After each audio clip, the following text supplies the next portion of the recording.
By all the lands and all the seas, it feels like it's been years since I've last set foot through these doors.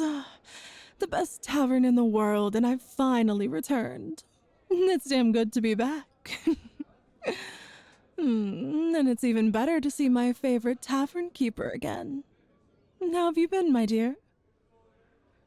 Well, I can't say that our last journey didn't leave me feeling like death with a pulse, but now that I'm here, I feel better than I felt in a long while, especially since I've laid eyes on you. I can assure you that I'm neither a bard nor am I looking for any coin in exchange for my flattery. I, unfortunately, lack any musical skills, though I'm not in need of coins, so you can rest assured that my compliments are genuine. For you, they always are. What? Do you think that I praise you because I have an ulterior motive?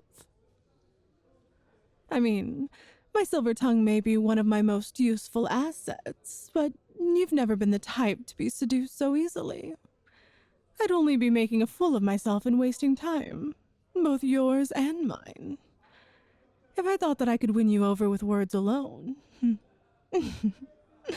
However, it's my heart that speaks such words into existence rather than my head. Therefore, you can be rest assured that my flattery is very, very genuine. Can you blame me? From that very first time I saw you, standing at this very same bar, every bit as handsome as you are right now, I was enchanted. Then you handed me the first warm meal I'd had in months and let me stay here free of charge for the next month. Yes, you did put me to work for that month, but that doesn't negate the kindness of your offer. You could have just as easily turned me away and given the rooms to a paying customer. But you didn't.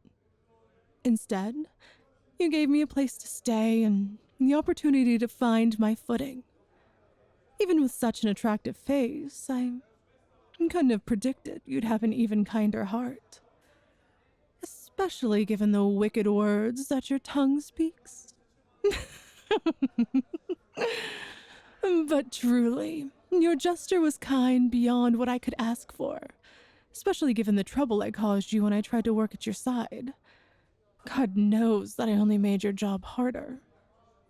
But you continue to allow me to work at this very tavern, spending my days serving drinks in exchange for a roof over my head. You taught me much of what I know about gambling and swindling, as well as the most creative swears I'd ever heard. I spent every day working at your side, and we ate together every night before bed. And I was so happy. Incredibly happy. I dare say that I was the happiest I've ever been.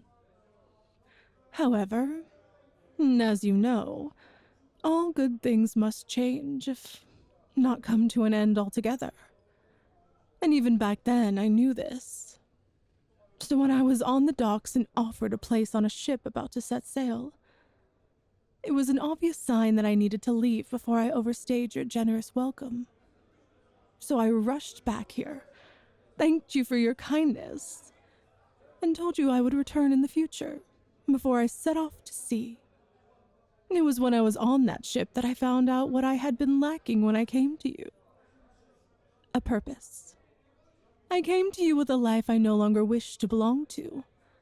One I couldn't even tell you of, and yet you gave me the means to start a new one. You gave me the greatest gift I could never have asked for, and I doubt I could ever repay that. Sorry for my sentimental rambling, but all of that was to say that you allowed me a chance at a new life, and I'm eternally grateful. If it weren't for you, I wouldn't have had the chance to find my love for the seas and eventually form my own crew and travel the world. I owe my life to you. I owe everything to you. I feel that I can't say that enough. Everything I have and everything I am, I owe that to you. I appreciate that you think all of my growth has been on my own, but it truly hasn't. You and everything you've done for me has changed the trajectory of my life. I would hardly be a pirate captain with a reputation known across the lands and sea. I wouldn't have a crew or ship. Hells, I doubt I'd even have a life to live. I'd most likely be dead and rotting if the vultures hadn't already picked my bones clean. You kept me from such a fate. You saved me.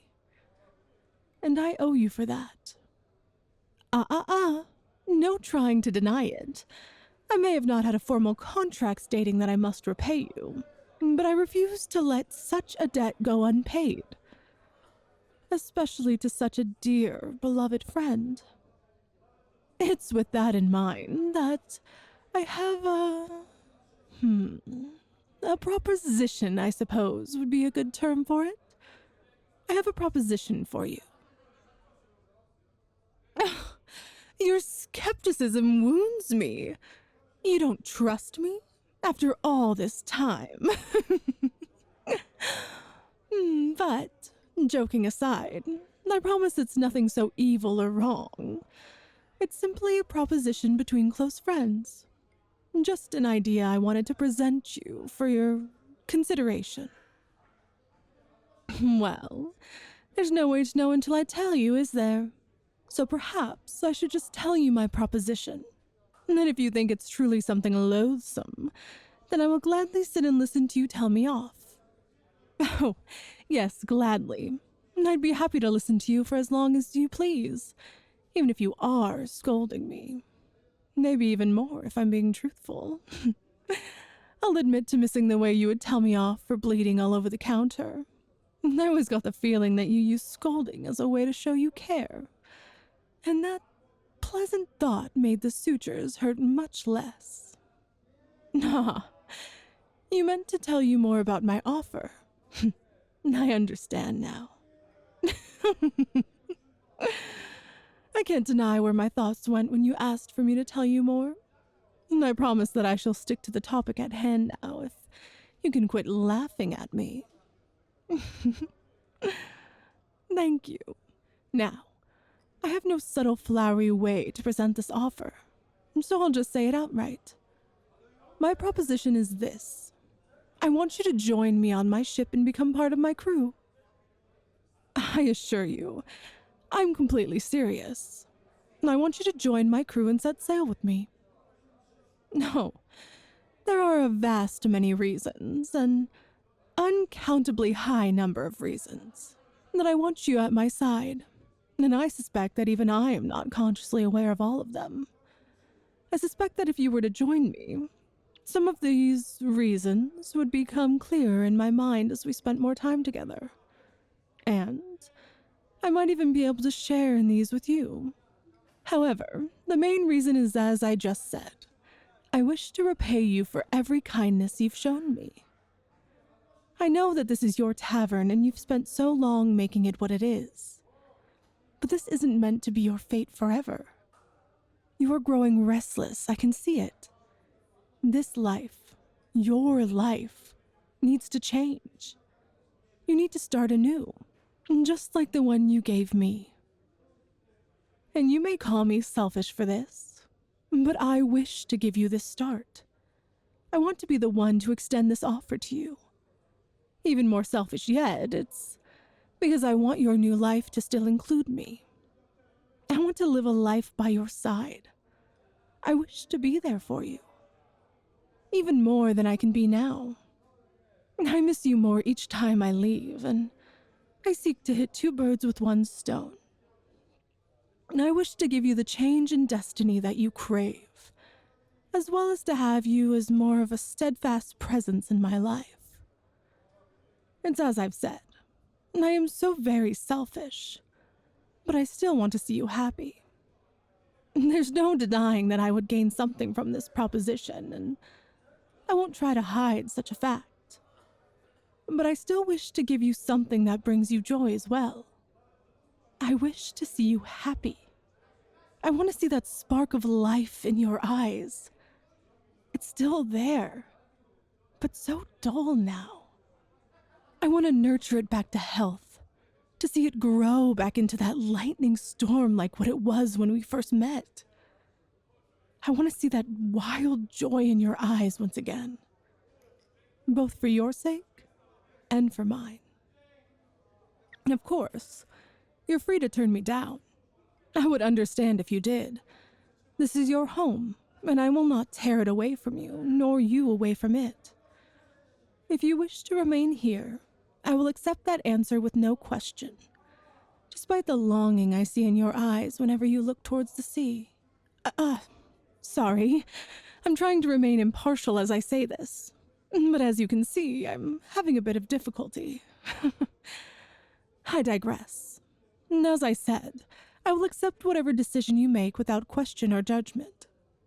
So I ask of you, my dear, that you at least consider my offer. If you were to join my crew, I would show you a life of wonder and excitement, a life that I know you long for. I'd give you the world, and all I'd ask is that you allow me to see it with you. If you don't have your answer now, that's fine. It's no small choice to make, and I'd expect that you'd want time to make it. But we set sail in 1 week, and I fear that our next expedition will take far longer than any before. I'll need your answer before then. I'll leave you to your work then. And if you should need me, I'll just be a few doors down. You know which room I've chosen, and I trust you still keep a spare key for it. You're always welcome in, and I'd be happy to talk to you, no matter what we talk about. If you would prefer not to, that is fine as well, but I'd like to share a meal with you one last time before we set sail, just like we used to. So, if you'd please, I'd like you to join me for dinner on the last night of this week. I'll cook for us. I just ask that you be there. Please. I'm afraid it will be the last time I have the chance to enjoy your company for a while. Then once we're done, you can tell me your decision. And then, well, I guess we'll have to see, won't we? Until then, I suppose. Have a good evening, my dearest. I'll be around the city if you need me. Simply call for me, and I will return to you.